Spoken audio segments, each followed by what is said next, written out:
তো মুভি শুরু হয় একজন ছেলেকে দিয়ে যার নাম শু। সে তার নানির সাথে সময় কাটানোর জন্য তার বাসায় আসে। গাড়ি থেকে নেমেই বাসার দিকে যাওয়ার সময় সে একটা বিড়ালকে ছোট গাছেদের সাথে খেলা করতে দেখে। তার হঠাৎ মনে হলো সেই গাছগুলোর মধ্যে সে একটা ছোট্ট মেয়েকে দেখতে পেয়েছে, যে বিড়ালটি থেকে লুকানোর চেষ্টা করছিল। সে আর কিছু দেখার আগেই তার নানির ডাক শুনে সে ওখান থেকে চলে যায়। শু যাওয়ার পর ছোট্ট মেয়েটি বিড়ালের কাছ থেকে বেঁচে একটি ব্যান্টের নিচে দিয়ে চলে যায়। তখন দেখা যায় যে সেই ব্যান্টের নিচে ময়লার বাক্সের কাছে তার একটি ছোট্ট ঘর আছে। মেয়েটির নাম হলো এরিটি। সে তার বাবা মার সাথে ওখানেই থাকে। তারা এত ছোট ছোট জিনিস মানুষের কাছ থেকে নিয়ে আসে যেগুলো না থাকলে মানুষের তেমন কিছুই আসে যায় না। এজন্যই এমন ছোট ছোট মানুষদেরকে বলা হতো বড়োয়ার, অর্থাৎ যারা মানুষের কাছ থেকে জিনিস ধার নিয়ে চলে আসে। একটু পর আমরা এরিটির বাবাকে দেখতে পাই, যিনি তার বড়োয়িং মিশন শেষ করে বাড়ি ফিরেছেন। তিনি বলেন যে উপরে নতুন একটা ছেলে থাকতে এসেছে। তারপর এরিটিও তার সাথে ঘটা ঘটনাটি তার বাবা মাকে বলে। রাতে খাবার খাওয়ার সময় এরিটির বাবা তাকে বলেন, তুমি বড়োয়িং মিশনে যাওয়ার জন্য রেডি হয়ে যাও, আমি তোমাকে নিয়ে যাব। এরিটি এই কথা শুনে অনেক খুশি হয়ে যায়। এরপর সে ছোট্ট একটি ব্যাগে জরুরি জিনিসপত্র নিয়ে তার বাবার সাথে বেরিয়ে পড়ে। সেখানে ছোট্ট একটি জায়গায় সুতা দিয়ে কপিকল তৈরি করা ছিল। সেটা দিয়ে তার একটি ল্যাবে পৌঁছে যায়। সেখানে এরিটির বাবা ছোট ছোট অনেক ইনস্ট্রুমেন্ট রেখেছেন। তিনি ডাবল ট্যাপ কেটে নিজের পায়ে লাগাচ্ছিলেন। আর তখনই এরিটি ছোট্ট একটি ছিদ্র দিয়ে বড় মানুষদেরকে খাবার খেতে দেখে। যখন রাত হয় আর সব বড় মানুষগুলো সেখান থেকে চলে যায়, তখন তার বাবা যায়। এরিটি সেখানে বড় বড় ফার্নিচার দেখে অনেক অবাক হয়ে যায়। তার বাবা তাকে টেবিলের উপরে থাকা একটি চিনির পাত্র দেখায় এবং বলে যে ওখানে আমাদেরকে যেতে হবে। এরিটি তার সুতার সাহায্যে নিচে নামে এবং এরিটির বাবা তার পায়ে থাকা ট্যাপ দিয়ে মাকড়সার মতো টেবিলে উঠে যায় এবং সেই পাত্রের সামনে পৌঁছে যায়। এরিটিও একইভাবে সেই টেবিলে চড়ে যায়। তার বাবা তাকে একটি সুগার কিউব দেয়। সে একটি ব্যাগে সেটা ভরে রাখে। এরপর সে মেঝেতে পড়ে থাকা একটি পিন খুঁজে পায়। সে পিনটা উঠিয়ে নেয় আর তলোয়ারের মতো নিজের কাছে রেখে দেয়। তার বাবা তাকে বলেন, এটা তোমার প্রথম বড়োয়িং ছিল। এতে সে খুব খুশি হয়ে যায়। এরপর ছোট একটি ছিদ্র দিয়ে যেতে যেতে তারা এমন একটা জায়গায় এসে পড়ে যেখানে তাদের মতোই ছোট ছোট জিনিস রাখা ছিল। পুরো একটা বাড়ি ছিল সেটা। এরিটির বাবা তাকে বলেন, এটা হলো মানুষদের তৈরি ডল হাউস। ডল হাউস থেকে বের হয়ে তারা টিস্যু বক্সের সামনে দিয়ে যাচ্ছিল। তখন এরিটি দেখে যে শু তার দিকেই তাকিয়ে আছে। সে ভয় পেয়ে তার সুগার কিউবটি নিচে ফেলে দেয়। তখন শু তাকে বলে, তুমি ভয় পেও না, তোমাকে আমি সকালেই দেখে ফেলেছি। আর আমার মাও আমাকে বলেছে যে এখানে ছোট ছোট মানুষ থাকে। কিন্তু এরিটি তার কথায় কোনো উত্তর দেয় না। সে তার বাবার সাথে চুপচাপ সেখান থেকে চলে যায়। এরিটি তার বাবাকে বলে সরি, আর তিনি বলেন এখন থেকে অনেক সাবধানে থাকতে হবে আমাদের। সেদিন রাতে এরিটির ঘুমই আসে না। সে নিজেকে রিল্যাক্স করার জন্য বাইরে এসে বসে। তখন সে দেখতে পায় ভেন্টের বাইরে শু কিছু একটা রেখে গেছে। সে সামনে গিয়ে দেখে সেটা একটা ছিল সুগার কিউব, আর সাথে এটার নিচে ছিল এক টুকরা কাগজ।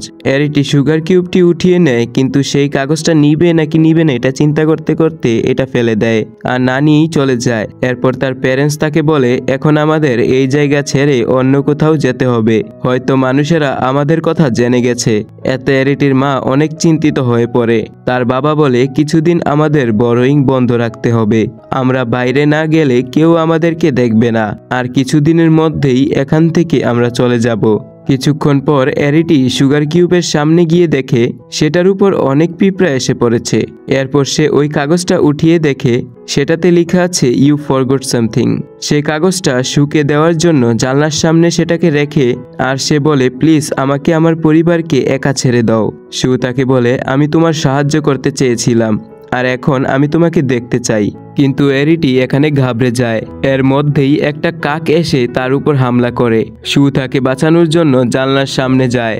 এর মধ্যে আওয়াজ শুনে শু এর গৃহকর্মী হারু সেখানে এসে ওই কাকটাকে তাড়াতে থাকে, আর শু এরিটিকে তার হাতের নিচে নিয়ে নেয় যাতে হারু তাকে দেখতে না পারে। কাক তাড়ানোর পর হারু শুকে বলে, ওষুধ খেতে ভুলে যেও না। এই ফাঁকে এরিটি ওখান থেকে চলে যায়। ঘরে যাওয়ার সময় তার বাবা তাকে দেখে একটু রেগে যান আর ঘরে গিয়ে তার স্ত্রীকে বলেন, এখন তো আমাদের এখান থেকে চলে যেতেই হবে। অন্যদিকে আমরা গৃহকর্মী হারুকে দেখতে পাই, যার অনেকদিন ধরেই সন্দেহ হচ্ছিল যে এখানে ছোট ছোট মানুষ থাকে। এজন্য সে একটা কুরিয়ারের লোককে বলে কোনো পেস্ট কন্ট্রোল কোম্পানির নাম ও নাম্বার দিতে। রাতে ডিনার টেবিলে থাকা অবস্থায় আমরা জানতে পারি শুয়ের হার্টের কোনো রোগ হয়েছে, আর সে তার নানির কাছে এসেছে কারণ কিছুদিন পর তার অপারেশন হবে। সে তার নানিকে এই ডল হাউস সম্পর্কে জিজ্ঞাসা করলে তিনি বলেন, এটা তোমার নানা বানিয়েছিলেন, কারণ তিনি মনে করতেন এখানে ছোট ছোট মানুষ থাকে আর তিনি চাইতেন তারা যেন এখানে এসে থাকে, কিন্তু আজ পর্যন্ত কেউ এখানে আসলো না। তিনি শুকে ডল হাউসটার ভিতর দেখান, যেখানে অনেক সুন্দর সুন্দর ছোট ছোট ফার্নিচার ছিল, এমনকি রান্নাঘরও ছিল যেখানে প্রয়োজনীয় সব কিছুই ছিল। এদিকে অ্যারিটির বাবা বড়োইংয়ে গিয়ে ব্যথা পান আর একটা ছোট ছেলে তাকে বাসায় নিয়ে আসে। প্রথমবার অ্যারিটি আরেকজন ছোট মানুষকে দেখলো। তার বাবা বলল, খুব তাড়াতাড়ি আমাদেরকে এই বাসাটি ছেড়ে অন্য বাসায় যেতে হবে, আর এই ছেলে আমাদেরকে নতুন বাসা খুঁজতে হেল্প করবে। অ্যারিটির এখান থেকে কোথাও যেতে ইচ্ছা করছিল না। তার বাবা বলেন এর আগেও এখানে আরো 2টা ফ্যামিলি থাকতো, কিন্তু পরে তারা নিখোঁজ হয়ে যায়। এই জন্য তিনি অ্যারিটিকে বোঝাচ্ছিলেন এখান থেকে যেতে হবে, নয়তো তাদের সাথেও যদি এমনটা হয়ে যায়। এমন সময় হঠাৎ তাদের বাসার ছাদ অনেক জোরে নেড়ে উঠল। এরপর তারা দেখে শু তাদের আগের রান্নাঘর উঠিয়ে সেখানে একটি সুন্দর রান্নাঘর বসিয়ে দেয়। সে তাদের ঘর সুন্দর করতে সাহায্য করতে চেয়েছিল, কিন্তু অ্যারিটির ফ্যামিলি সেখান থেকে যাওয়ার জন্য জিনিসপত্র গোছাতে শুরু করেন। জিনিসপত্র গুছিয়ে অ্যারিটি শুকে বিদায় জানাতে তার কাছে গেলে শুও মন খারাপ হয়ে যায়। জিনিসপত্র গুছিয়ে অ্যারিটি শুকে বিদায় জানাতে তার কাছে গেলে শুয়ের মন খারাপ হয়ে যায়, আর সে এইবার অ্যারিটিকে ঠিকমতো দেখতেও পায়। শু বলে, তুমি পৃথিবীর সবচেয়ে সুন্দর মেয়ে, আর আমি তো তোমাকে সাহায্য করতে চেয়েছিলাম, তোমার বন্ধু হতে চেয়েছিলাম, ভাই লাইন কম মার। এরপর সে নিজের রোগের কথাও বলে। সিম্পেথি। শু ভাবে তার জন্যই হয়তো তার ফ্যামিলি চলে যাচ্ছে, এজন্য সে অ্যারিটিকে সরি বলে। পরের দৃশ্যে আমরা দেখি গৃহকর্মী হারু ক্লিনিং করার সময় একটি ক্রোবার রাখতে আলমারি খুললে অনেক জিনিসপত্র পড়ে যায়, আর সে মেঝেতে একটি ঢাকনার মতো দেখতে কিছু একটা দেখতে পায়। সেটা খোলার পর সে ডল হাউজের কিচেন দেখতে পায়, যেখানে অ্যারিটির মা ছিল। তাকে দেখে অ্যারিটির মা চিৎকার করেন। এই আওয়াজ শুনে অ্যারিটি দৌড়ে যায়। এদিকে হারু অ্যারিটির মাকে উঠিয়ে একটি বোয়ামে ভরে রান্নাঘরে লুকিয়ে রাখে। এরপর সে শুয়ের ঘরের দরজা বাইরে থেকে লক করে পেস্ট কন্ট্রোল কোম্পানিকে ফোন করে বলে, এখানে ছোট ছোট মানুষ থাকে, আমি এদেরকে জীবিত বের করতে চাই। অ্যারিটি সেখানে গিয়ে দেখে ছাদ উপর থেকে উঠিয়ে ফেলা হয়েছে, আর তার মাও সেখানে নেই। সে বুঝতে পারে তার মাকে কেউ উঠিয়ে নিয়ে গেছে। সে কান্না করতে করতে শুয়ের কাছে গিয়ে বলে, আমার মাকে খুঁজে পাচ্ছি না। শু তাকে নিয়ে দরজার সামনে গিয়ে দেখে সেটা বাইরে থেকে লক করা, তাই সে জানলা দিয়ে বের হয়ে বাইরের হলে যায়। এখানে সে হারুকে ফোনে কথা বলতে দেখে বুঝে যায় যে এটা তারই কাজ। যেহেতু হারু রান্নাঘরে, তাই তারা ভাবে অ্যারিটির মাকেও সে হয়তো রান্নাঘরের কোথাওই লুকিয়ে রেখেছে। তারা রান্নাঘরে গিয়ে খুঁজতে থাকে। তখনই হারু সেখানে এসে পড়ে। সে শুকে দেখে ঘাবড়ে যায়, আর সে বারবার স্টোরের দরজার দিকে দেখছিল। এতে শু বুঝে যায় অ্যারিটির মাকে সেখানেই হয়তো লুকিয়ে রেখেছে সে।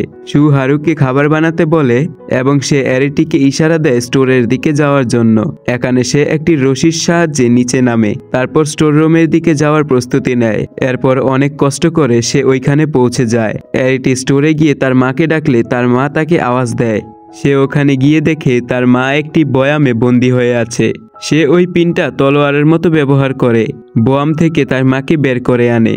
এর মধ্যেই শু ওখানে চলে যায়। অ্যারিটির মা তাকে দেখে ভয় পেয়ে যায়, কিন্তু অ্যারিটি তাকে বোঝায় শু আমাদের কোনো ক্ষতি করবে না। এদিকে পেস্ট কন্ট্রোলের লোকেরা এসে পড়ল। হারু শুয়ের নানিকে বলে, আমি ওই ছোট মানুষদের খুঁজে পেয়েছি, কিন্তু যখন সে নানিকে তাদের ঘর দেখানোর জন্য যায়, সেখানে নিয়ে যাওয়ার পর তখন সেখানে কিছুই সে দেখতে পায় না, কারণ শু এগুলো আগে থেকেই সরিয়ে রেখে দিয়েছিল। এরপর হারু ডল হাউসে গিয়ে দেখে ওইখানে আগের জায়গায় কিচেনটা রেখে দেওয়া হয়েছে। এরপর সে বলে, আমি একজনকে ধরেছি, কিন্তু গিয়ে দেখে বোয়ামের ভিতরে সেও নেই। এরপর নানি একটি পাত্রে ছোট পাতা দেখে বুঝতে পারে হারু ঠিকই বলেছে। তখন শু তার নানিকে বলে, এরা খারাপ লোক না, এরা চোরও না, এদেরকে বড়োয়ার বলা হয়। এদিকে হারু রেগে গিয়ে পেস্ট কন্ট্রোলের লোকদেরকেও চলে যেতে বলে। এরপর আমরা দেখি অ্যারিটির বাবা মায়ের সাথে সেখান থেকে বেরিয়ে অন্য একটা জায়গায় গিয়ে এসেছে। তার বাবা তাকে বলে, নতুন ছেলেটা আমাদের বাসা দেখিয়ে দিবে। অ্যারিটির এতই খারাপ লাগছিল যে সে ওখান থেকে বেরিয়ে যায়। বেরিয়ে সে ওই বিড়ালটাকে দেখতে পায়। এমন মনে হয় সে যেন চোখে চোখে কোনো কথা বলছিল। বিড়ালটি শুয়ের কাছে যায় এবং তাকে ফলো করতে ইশারা করে। এদিকে ছোট ছেলেটি একটি চায়ের কেটলি নিয়ে আসে, যেখানে অ্যারিটির ফ্যামিলি নিজের জিনিসপত্র রাখতে পারবে। এরপর অ্যারিটি শুয়ের আওয়াজ শুনতে পায়, দৌড়ে তার কাছে যায়। সে তার ফ্যামিলিকে বাঁচানোর জন্য শুকে ধন্যবাদ জানায় আর প্রার্থনা করে যেন তার অপারেশন ভালোভাবে হয়ে যায়।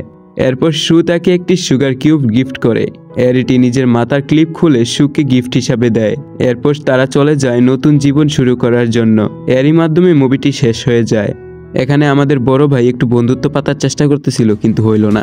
আর আসলে আমার গলাটা একটু ভাঙা, এই জন্য ভয়েসটা হয়তো এরকম লাগতেছে, মোটা মোটা গলা। একটু পার্থক্য কেমন লাগছে জানি না, বাট লাইক, কমেন্ট আর সাবস্ক্রাইবটা করতেই হবে। সাবস্ক্রাইবটা করে দিও, ঠিক আছে? বাই, আজকের মতো বিদায় নিচ্ছি। আল্লাহ হাফেজ।